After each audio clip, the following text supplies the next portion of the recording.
a success. An independent review of the card so far found it has helped to cut rates of drinking, drugs and gambling.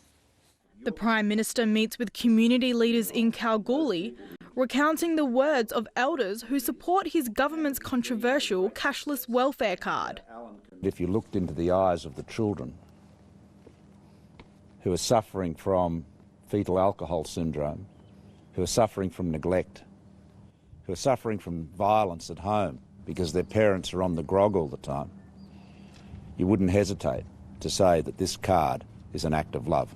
From next year, more than 3,000 people in West Australia's southeast region will be part of this trial, the biggest yet. It works by isolating 80% of welfare payments to the card. I'm hoping this won't work.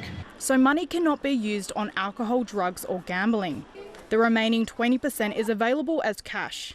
But unlike the other two trials, this rollout will have a major difference. In the goldfields, most of the people who will be on the cashless card are non-Indigenous. In the two current sites, the East Kimberley town of Kununurra and Ceduna in South Australia, the cardholders are mostly Indigenous. After 18 months, the government commissioned an independent review which found that 41% of cardholders said they were drinking less, 48% said they were doing drugs less often, and half said they were gambling less. This trial has gone better than we could possibly hope for. However, the review also found there was no improvement in crime statistics, and a third of participants felt their lives had been made worse by the system.